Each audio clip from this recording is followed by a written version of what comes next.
شفات بنفس قرآن۔ انسان خطا کا پتلا ہے۔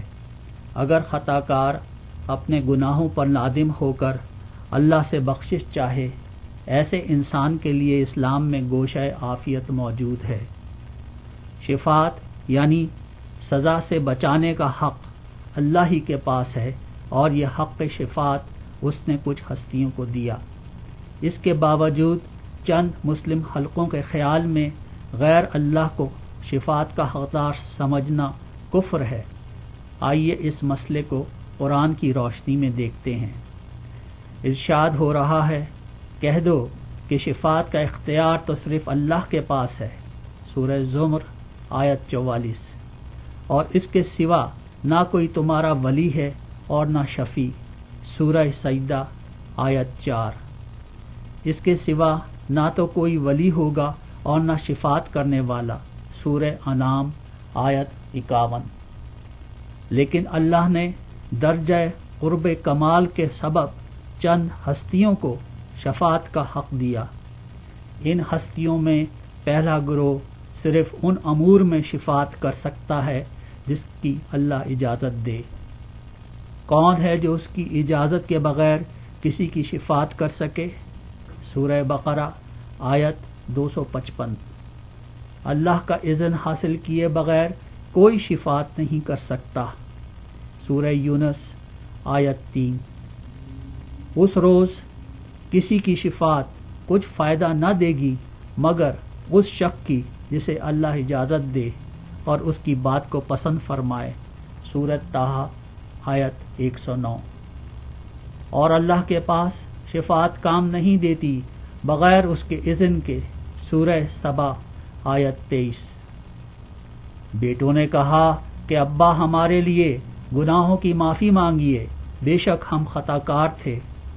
حضرت یعقوب نے کہا کہ میں جلد ہی تمہاری بخشش اللہ سے چاہوں گا، بے شک وہ بخشنے والا مہربان ہے۔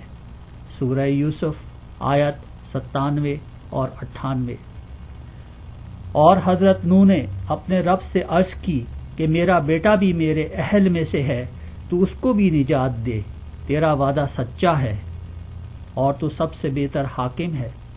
اللہ نے فرمایا کہ نوح وہ تیرے اہل میں سے نہیں، وہ تو ناشائستہ افعال ہے، تو مجھ سے وہ بات نہ مانگ جس کا تجھے علم نہیں۔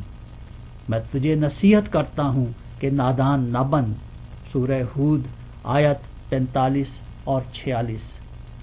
اسی طرح فرشتے بھی اس گروہ میں شامل ہیں، اور آسمانوں میں بہت سے فرشتے ہیں جن کی شفاعت کچھ بھی فائدہ نہیں دیتی مگر اس وقت کہ اللہ جس کے لیے چاہے اجازت بخشے اور پسند کرے۔ سورہ نجم آیت 26۔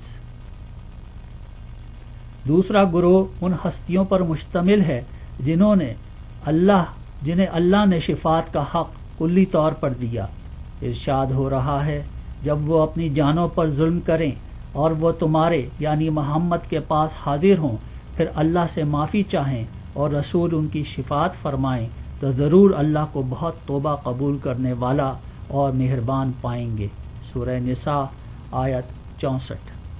اور ان کے حق میں دعائے خیر کرو کہ تمہاری دعا ان کے لیے موجب تسکین ہے، اور اللہ سنتا اور جانتا ہے۔ سورہ توبہ آیت 103۔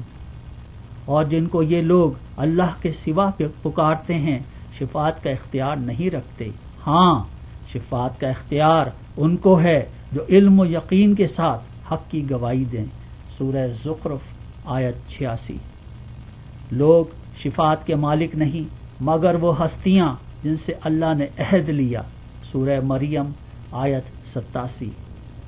اللہ نے حضرت محمد صلی اللہ علیہ وآلہ وسلم کو انتہائی کمال قرب بخشا اور شفاعت کا اختیار کلی طور پر دیا، دنیا و آخرت میں دیا۔ سورہ نجم کی آیت 2، 3 اور 4 میں حضرت محمد صلی اللہ علیہ وآلہ وسلم کی ذات اقدس کے لیے یہ اصول واضح کیے کہ ہر حالت میں کلی طور پر ان کا ہر قول اور عمل مشیت الہی ہے۔ حضرت محمد صلی اللہ علیہ وآلہ وسلم کے علاوہ ایسی ہستیاں ہیں جو حق پر شہید ہیں، یعنی جو حق کا ادراک حق الیقین کے ساتھ رکھتے ہیں اور انہوں نے اپنی مرضی کو زیر رضائے الہی رکھنے کا عہد اللہ سے کیا، جس کا ذکر سورہ زخرف اور مریم میں اوپر آیا۔ قرآن حق ہے، یعنی اس میں سچ کے سوا کچھ نہیں، سورہ فاطر آیت 31، اور یہ العلم ہے، یعنی تمام علوم کا سرچشمہ، سورہ آل عمران آیت 61۔ قرآن کا کلی علم اللہ، حضرت محمد صلی اللہ علیہ وآلہ وسلم اور راسخون فی العلم ہستیوں کو ہے، سورہ آل عمران آیت 7۔ اسی حق کی گواہی کے لیے مباہلے کے لیے صدیقہ اور صدیق ہستیاں میدان میں آئیں۔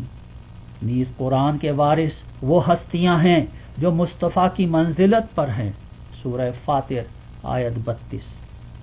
ان کی مرضی صرف اور صرف رضا الہی ہے، سورہ فجر آیت 27۔